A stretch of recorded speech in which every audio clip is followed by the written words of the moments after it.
नमस्कार दोस्तों, आपके साथ हूं रहमान सैफी। आज तक इंडिया न्यूज़ पोर्टल पर आपका बहुत बहुत स्वागत है। आज पहुंचा हूं डीबीसी यूनियन के कार्यकर्ताओं व कर्मचारियों के पास। मसला और मुद्दा आज वही है क्योंकि डीबीसी कर्मचारियों की भी तनख्वाह अभी तक नहीं आई है। आज तकरीबन 22 तारीख या 18 तारीख आज हो गई है, लेकिन तनख्वाह अभी तक जो है किसी के पास भी नहीं पहुंची है, जिससे परेशानी के होकर आज सारे जितने भी यूनियन के कार्यकर्ता व कर्मचारी हैं वो आला अधिकारियों पर पहुंचे हैं ये जानने के लिए। और सबसे बड़ा जो मसला है वो डीबीसी कर्मचारी के साथ क्या है वो आप तक पहुंचाना मेरा फर्ज भी था, जो मैं पहुंचाने जा रहा हूं। बिल्कुल आनंद भाई, मुझे काफ़ी सारे डीबीसी कर्मचारियों ने मैसेज किया और ये पूछा, सरकार बदल गई, अधिकारी बदल गए, चुने हुए निगम पार्षद बदल गए, जो पिछले 5 साल से चुने हुए थे, जो अब नहीं है, अब नए हैं बिल्कुल सारे।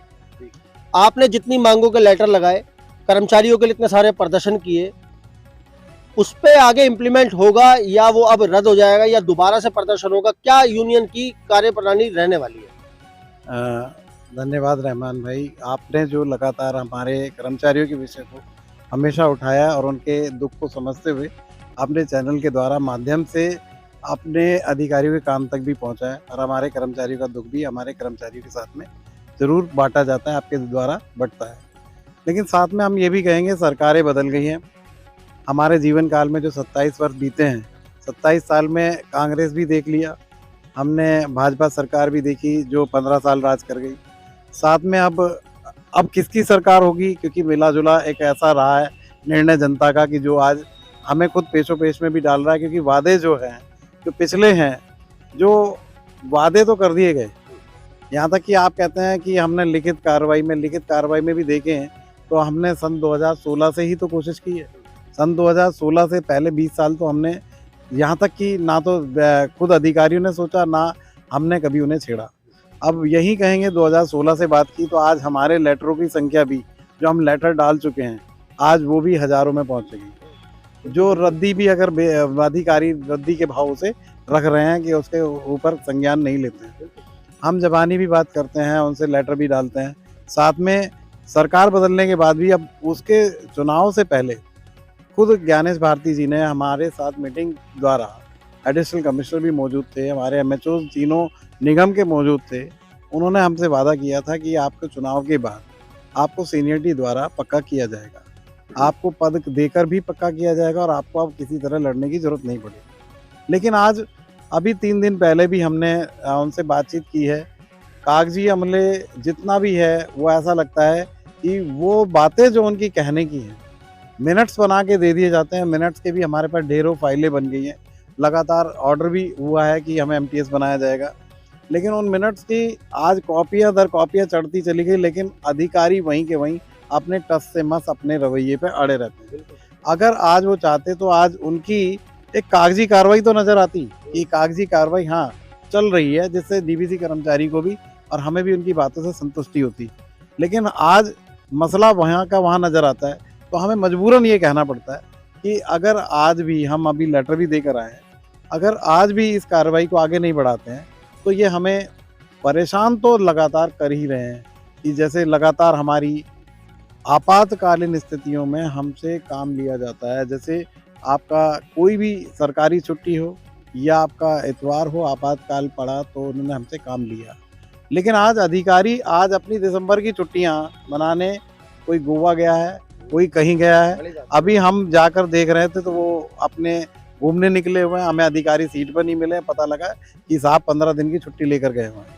लेकिन एक कर्मचारी जो अपने ही अर्जित अवकाश पर ड्यूटी करके आया है, उसी को उसकी छुट्टी में भरने में अधिकारी आनाकानी कर रहा है। और उसी का जो अर्जित किया, उसने रात दिन काम किया है, चुनावों की ड्यूटी में भी रात दिन किया है। दिन रात ड्यूटी के ऑर्डर हैं कि हमने लगातार ये कहिए कि 24 तारीख से 4 तारीख तक पूरे लगातार 10 दिन अपने चुनाव की ड्यूटी में काम किया और रात दिन के ऑर्डर हैं, रात दिन काम किया है। लेकिन उसी को उन्होंने कहा था कि आपकी रात की ड्यूटियों की आपको पैसा भी दिया जाएगा चुनाव की ड्यूटियों में, और आपको उसकी बदले छुट्टी भी मिलेगी। आज हम उसे अपने छुट्टियों में ही भरवाने की बात करते हैं तो आज अधिकारी उसका ऑर्डर नहीं निकालते हैं। यानी कि आप तो अपने लिए अपनी जो छुट्टी बच रही हैं उनको हमारे साथ न लगाकर आप तो घूमने निकल गए हैं, और आज कर्मचारी कहाँ, एक ऐसा तानाशाही रवैया हो गया है। और एक ऐसा, हम ये कहेंगे कि ऐसा रवैया है कि जैसे कि गुलाम होता है ना, एक गुलामी की जिंदगी में डीवीसी को डाल दिया कि एक डीवीसी खुद को है ना, आज अपने वजूद को आज भी तलाश ही में लग रहा है कि तलाश कर रहा है कि मेरा वजूद है कहाँ और मैं अपना नाम किस पद नाम पर हूँ। यहाँ तक कि कमिश्नर साहब ज्ञानेश भारती जी ने कहा था कि अब आपको इन चीज़ों की आपको इंतज़ार नहीं करना पड़ेगा, चुनाव के बाद तुरंत इस पर कार्रवाई की जाएगी, लेकिन नहीं हुआ। एक सवाल सिंह साहब से भी लेता हुआ चलूंगा। सिंह साहब, एक बड़ा जरूरी सवाल मुझे याद आया अभी आनंद भाई की बात से। डीबीसी कर्मचारी, जब कोरोना महामारी की बात आई तो डीबीसी कर्मचारी को सबसे आगे रखा गया। कोई भी आपातकाल आता है डीबीसी कर्मचारी को सबसे आगे रखा जाता है। जैसे भी आनंद भाई ने बताया, चुनाव ड्यूटी में भी डीबीसी कर्मचारी को आगे रखा जाता है और उसको पहले बताया जाता है कि आपको इस चीज के पैसे मिलेंगे, और जब वो अपने पैसे की मांग करता है या अपने पैसे के लिए बोलता है तो उसको धमकी दी जाती है प्रशासनिक अधिकारियों द्वारा। तो मतलब ये किस तरह की राजनीति या किस तरह का षड्यंत्र जो है निगम खेलता है अपने कर्मचारी के साथ? सैफी जी, मैं आपके माध्यम से बताना चाहता हूँ, डीवीसी कर्मचारी सबसे पहले तो वो कर्मचारी है कि जो सभी 27 सालों से जनहित में कार्य करता रहा है, करता रहेगा और कर भी रहा है। लेकिन जो हमारे साथ अधिकारी जिस तरीके से गेम खेलते हैं, हमें मान लो निर्वाचन में अभी ड्यूटी लगाई गई, हमने दिन रात वहाँ भी ड्यूटी करी है और हमारी ड्यूटी निर्वाचन में, हम इस क्षेत्र के हैं, सादर साहब जोन के हैं, लेकिन हमारे मादीपुर अपना जो वहाँ पे द्वारका, मतलब इतनी दूर दूर ड्यूटी लगाई गई कि हमारे कर्मचारी 4th क्लास के कर्मचारी जिनको एक मार्ग का भी नहीं पता वहां तक पहुंचने के लिए, उन्होंने समय बेसमय जाके अपनी जेब से पैसा खर्च किया, लेकिन उनको 2 पैसे किराए के तौर पे भी नहीं मिला, ना किसी तरीके का किराया अपना लगाया है हर तरह से। और तो और जो हमने केंद्रों पे जो हमने कुर्सी मेजें पहुंचाई हैं वो भी हमने अपने पैसे से पहुंचाई हैं, उनका भी कोई हमको भी पैसा नहीं मिला है। और हम सब कर्मचारी आज भी चक्कर काट रहे हैं अधिकारियों के कि किसी तरीके का हमारा जो हमने पैसा जेब से लगाया वो मिल जाए, या हमने जो ड्यूटी करी है उसका कुछ हमको मिले। अभी तक कोई पैसा नहीं दिया गया है। तो हम अधिकारियों से अपील करते हैं कि हमें जो है, जो हम कार्य करते हैं उसके बदले हमें वेतन भी समय से दिया जाए। अब मैं बताना चाहता हूँ कि हमें पिछले 3 महीने से फिर वेतन नहीं मिला है, 4था महीना हमारा शुरू हो चुका है। तो हम किस तरीके से, कर्मचारी जानता है कि जिसको वेतन समय से नहीं मिल रहा वो आदमी किस तरीके से ड्यूटी गया है, किस तरीके से हमने सामान को पहुंचाया है और हम किस तरीके से अपने पालन पोषण को कर रहे हैं, ये तो हमारा दिल ही जानता है। तो ये कहीं ना कहीं एक बड़ी बात है। देखिए, वेतन ना मिलना है कर्मचारी के लिए, चाहे वो कच्चा कर्मचारी है, पक्का कर्मचारी है या किसी भी स्तर का कर्मचारी है, वेतन उसका जन्म से अधिकार है क्योंकि वो काम कर रहा है प्रशासन के लिए। वेतन नहीं मिला है, क्या स्थिति बन रही है अभी आम कर्मचारी के बीच? सैफी भाई साहब, हम आपका बहुत बहुत धन्यवाद करते हैं कि आपके माध्यम से हमारी आवाज़ अधिकारियों तक पहुंचती है, लेकिन उसको लेकर के भी वह संज्ञान नहीं लेते और इन चीज़ों को सीरियसली ना लेकर के इनका कोई हल नहीं निकालते हैं। सैलरी एक हमारा मूल अधिकार है। जब हम निगम का काम कर रहे हैं तो हमें सैलरी हमारी समय से दी जानी चाहिए। एक पीछे भी ऑर्डर पास हुआ था जिसके अंदर ये कहा गया था कि कर्मचारियों की सैलरी 7 तारीख तक कर दी जाएगी, लेकिन उस ऑर्डर को पास हुए भी काफ़ी समय हो गया, जिसको लेकर के आज तक कोई सुनवाई नहीं है, ना ये सैलरी समय से देते हैं।